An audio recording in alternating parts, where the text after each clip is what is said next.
विद्यार्थियों, आप सभी का वर्ल्ड ऑफ पॉलिटिक्स में हार्दिक स्वागत और अभिनंदन है। मैं डॉक्टर विनी शर्मा आज आपके सामने लेकर आई हूँ मौलिक अधिकार के अंतर्गत अधिकारों के संरक्षण की व्यवस्था, जिसे हम संवैधानिक उपचारों के नाम से जानते हैं। तो विद्यार्थियों, संविधान न केवल अधिकारों की एक लंबी सूची ही प्रस्तुत करता है, बल्कि उन अधिकारों की रक्षा का भी बंदोबस्त करता है। क्या बंदोबस्त करता है? वो संवैधानिक उपचारों के अंतर्गत ऐसे बहुत सी याचिकाओं के बारे में बताता है जिससे हम अपने अधिकारों का संरक्षण कर सकते हैं। अधिकारों की रक्षा के लिए उच्चतम न्यायालय और उच्च न्यायालयों की व्यवस्था की गई है, उनको ये भार सौंपा गया है। अनुच्छेद 32 जो है वो इन न्यायालयों को कुछ लेख जारी करने या आदेश जारी करने का अधिकार देता है। क्या आदेश देता है?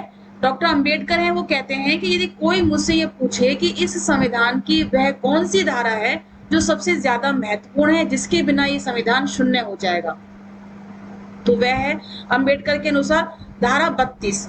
उन्होंने धारा 32 के अतिरिक्त और किसी धारा को और किसी और धारा की तरफ कोई संकेत नहीं किया। उन्होंने संविधान की आत्मा और हृदय से बताया और बताया कि मैं इस बात से बहुत खुश हूं कि संविधान सभा में इसका विशेष महत्व है और इसको विशेष महत्व रखते हुए इसे समझा जा सकता है, इसके महत्व को समझा जा सकता है। तो अनुच्छेद जो 32 है वो संविधान की आत्मा है, संविधान का हृदय है, ऐसा डॉक्टर अंबेडकर कहते हैं।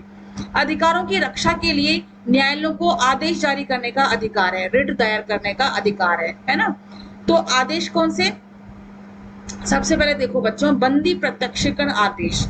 बंदी प्रत्यक्षीकरण हैबियस कॉर्पस, क्या अर्थ है इसका? शरीर को हमारे समक्ष पेश करो। अब शरीर को हमारे समक्ष पेश करो ऐसा थोड़ा ना है कि शरीर कैसा?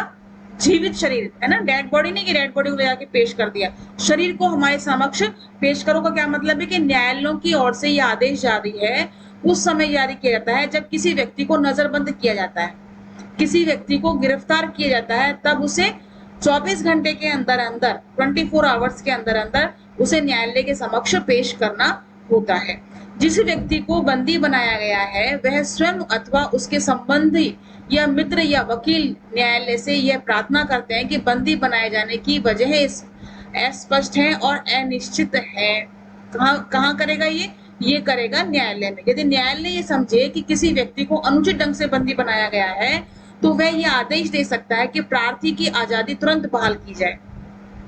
24 घंटे के अंदर अंदर हमने कहा पेश कर दिया, उसको न्यायालय में पेश कर दिया। अब न्यायालय ही ये निर्णय करेगा कि ये बंदी बनाया गया जो व्यक्ति है वह सही है, सही रूप में बंदी बनाया गया है या उसे गलत रूप में बंदी बनाया गया है।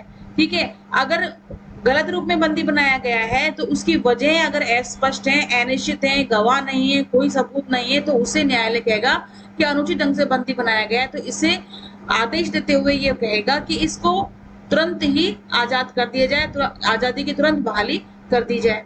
ठीक है, इस रिट या आदेश का उपयोग बच्चों की अभिभावकता के संबंध में भी किया गया है।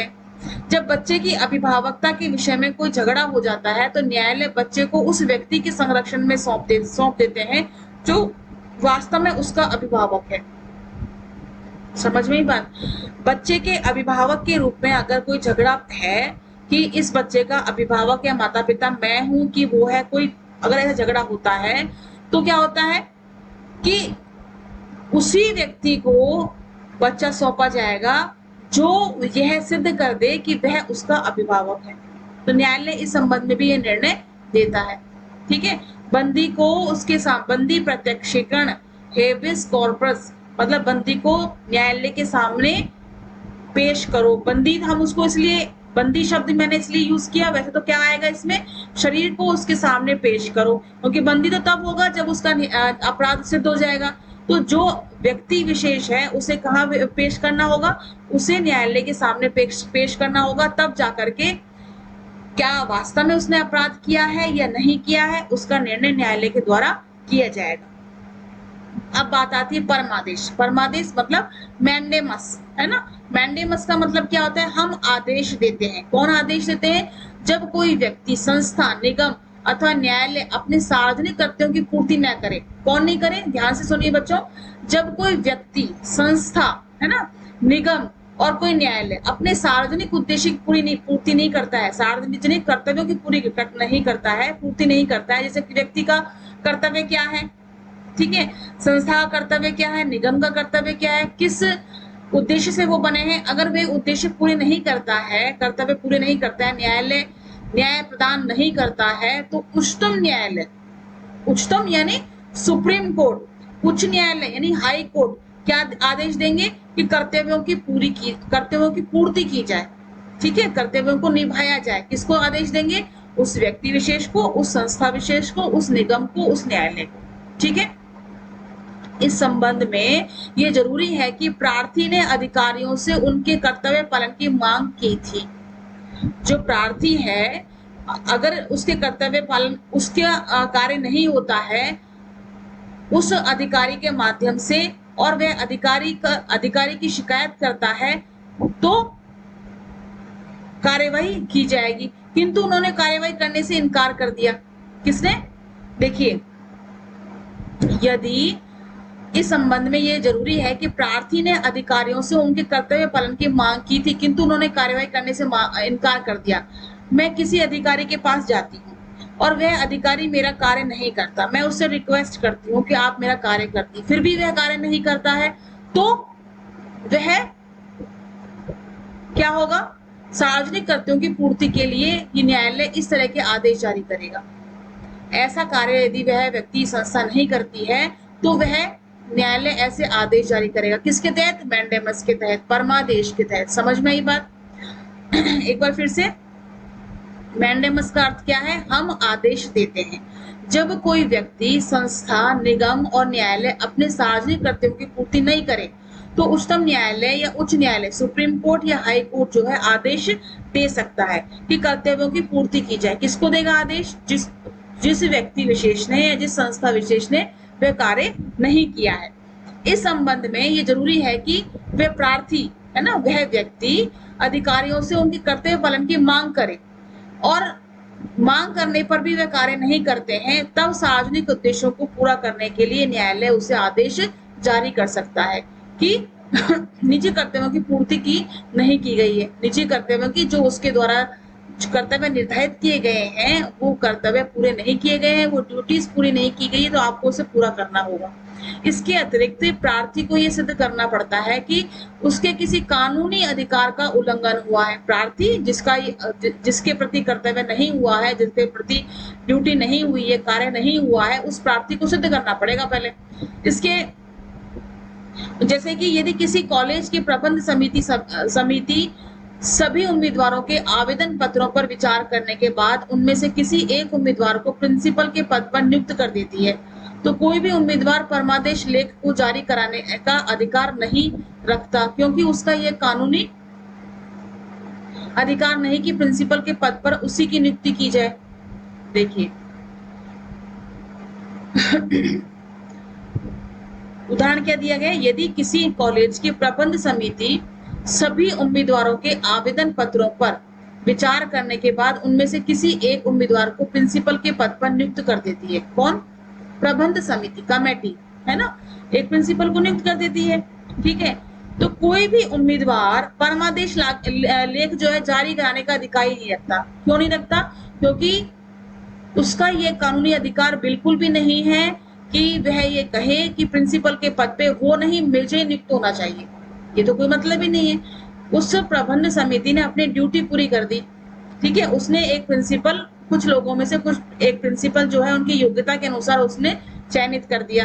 कोई व्यक्ति ऐसे अगर कोई अन्य व्यक्ति जो है अगर ऐसा आरोप लगाता है परमादेश के तहत, तो बिल्कुल ही खारिज हो जाएगा। ठीक है, समझ में आई बात? अब देखो, प्रतिषेध, प्रोहिबिशन। प्रतिषेध का मतलब है मना करना। ठीक है, जब कोई न्यायालय अपने अधिकार क्षेत्र है ना, अपना अधिकार क्षेत्र से बाहर जा रहा हो, कोई भी न्यायालय अपने अधिकार क्षेत्र से, या कोई भी समिति, कोई भी संस्था अपने अधिकार क्षेत्र से बाहर जाएगी, तो कोई ऐसा कार्य कर रहा हो जो उसके अधिकार क्षेत्र में नहीं हो, तो उच्चतम न्यायालय या उच्च न्यायालय, सुप्रीम कोर्ट या हाई कोर्ट जो है उसे ऐसा करने से रोक देगा।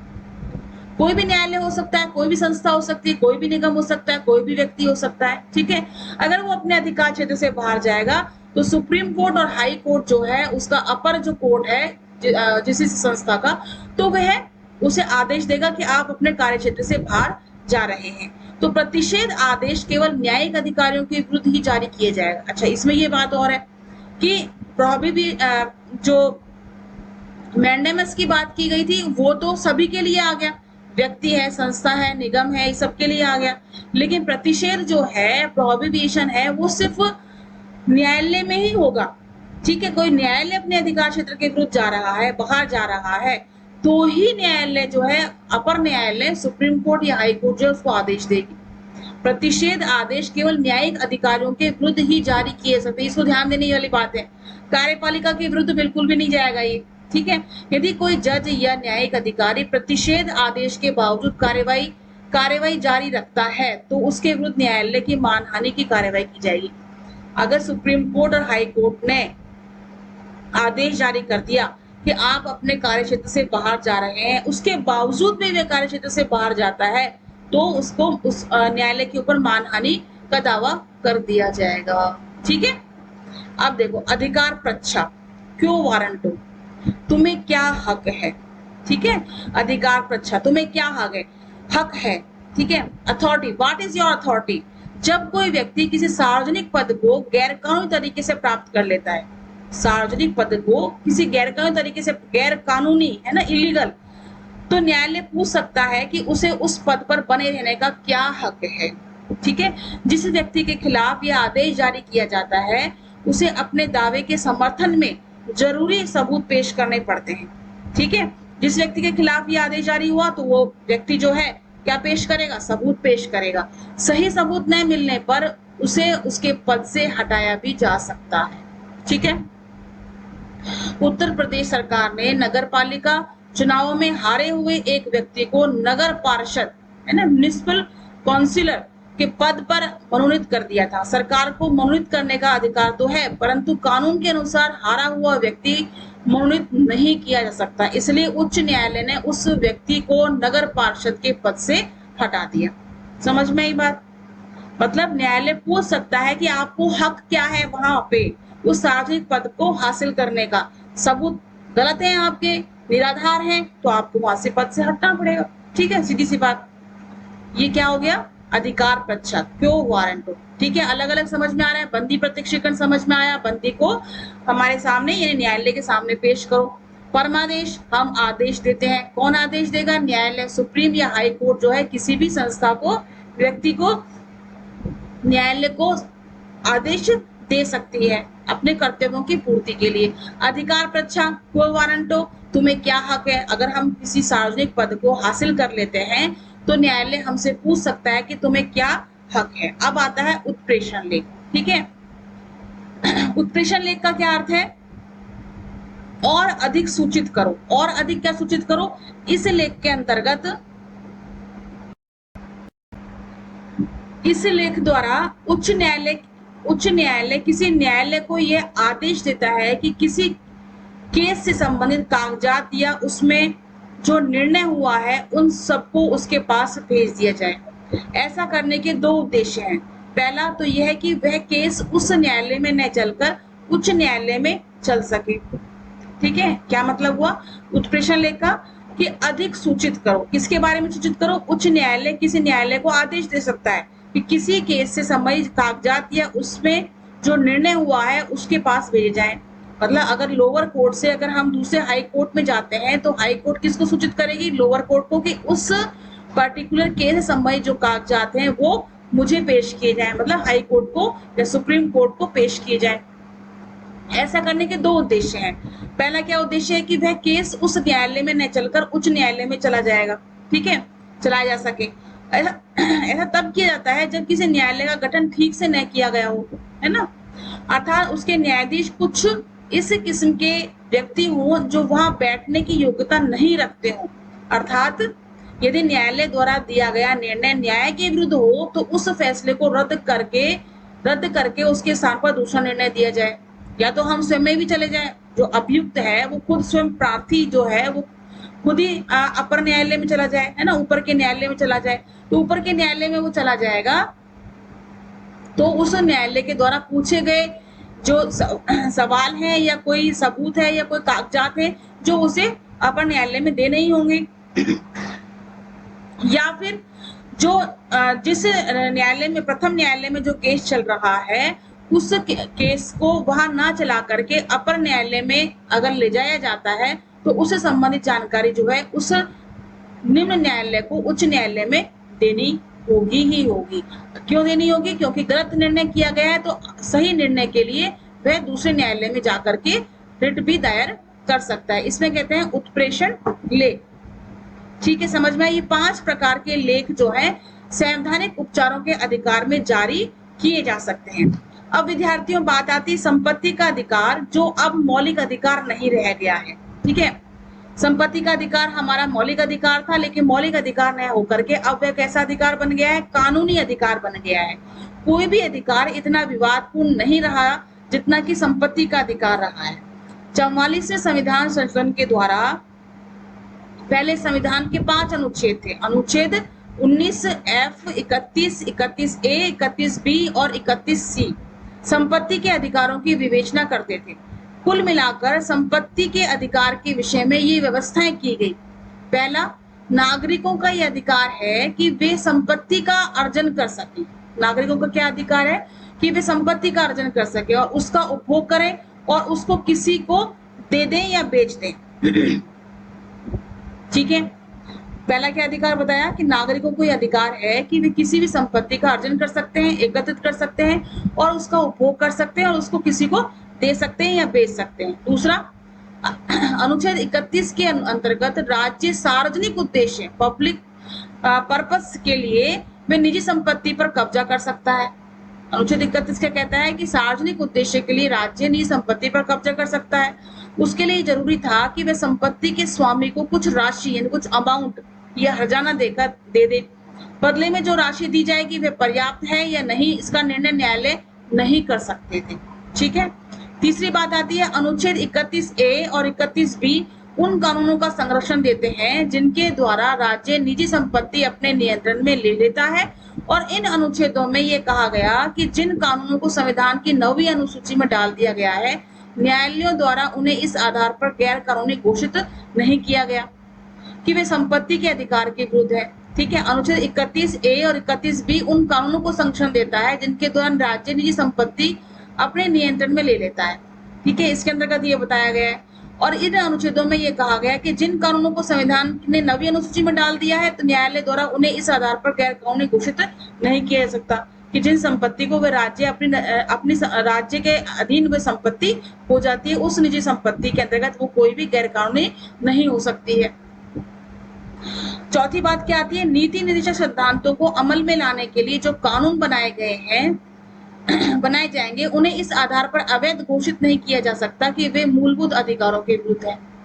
ठीक है, नीति निर्देशक सिद्धांतों को अमल में लाने के लिए, ठीक है, जो भी कोई कानून बनता है वो अवैध घोषित नहीं किया जाएगा। अगर वह मौलिक अधिकारों का उल्लंघन करता है, उसके विरुद्ध है, तब भी उसको नीति निर्देशक सिद्धांतों के को अवैध घोषित नहीं करते हुए उसे लागू कर दिया जाएगा। मतलब नीति निर्देशक सिद्धांत जो है, वो जो नीतियां बनाई गई हैं वो लागू हो जाएंगी। अब देखिए 44वां संविधान संशोधन क्या कहता है? स्पष्ट है कि समय समय पर किए गए संशोधनों के कारण संपत्ति का अधिकार बहुत सीमित हो गया। फिर भी वह एक मौलिक अधिकार तो था। यदि किसी नागरिक को उसकी संपत्ति के बदले में दी जाने वाली रकम बिल्कुल नगण्य या नाम मात्र की हो तो वह इस आधार पर जरूर न्यायालय की शरण ले सकता था कि उसके साथ न्याय नहीं किया गया है। ठीक है, संपत्ति का अधिकार क्योंकि बहुत विवादपूर्ण था, इसलिए 1977 के आम चुनावों के दौरान जनता पार्टी ने अपने चुनाव घोषणा पत्र में यह कहा कि संपत्ति के अधिकार को मूल अधिकारों की सूची से निकाल दिया जाएगा। फलस्वरूप क्या हुआ? 44वें संविधान संशोधन 1978 द्वारा संपत्ति का अधिकार मूल अधिकारों की सूची से निकाला जा चुका है। वह नागरिकों का एक सामान्य विधिक अधिकार है ना, कानूनी अधिकार बन गया है। संविधान में एक नया अनुच्छेद जोड़ दिया गया 301, जो यह घोषणा करता है कि कानून के आदेश के बिना किसी को भी उसकी संपत्ति से वंचित नहीं किया जाएगा। ठीक है, क्या घोषणा कर दी? कि कानून के आदेश के बिना किसी को भी उसकी संपत्ति से वंचित नहीं किया जाएगा। अनुच्छेद 300A में ठीक है, एक अनुच्छेद जोड़ दिया गया। नए अनुच्छेद में इस बात का कोई जिक्र नहीं किया गया कि राज्य संपत्ति अधिग्रहण किस लिए करेगा और संपत्ति के मालिक को बदले में कुछ देगा कि नहीं देगा। ठीक है, परंतु जब तक देश में लोकतंत्र कायम है तब तक हम ये मानकर क्यों चलें कि संसद अथवा विधानमंडल नागरिकों के साथ न्याय नहीं करेगा। समझ में ही बात। जब देश में लोकतंत्र कायम है तो हम ये क्यों माने, ये क्यों मानकर चलें कि संसद जो है, ये विधानमंडल है, वो नागरिकों के साथ न्याय करेगा ही नहीं। आखिरकार उनमें हमारे प्रतिनिधि हैं। स्वतंत्रतावादियों के अनुसार संपत्ति का अधिकार एक ऐसा पवित्र अधिकार है जो किसी भी अवस्था में रद्द नहीं किया जा सकता।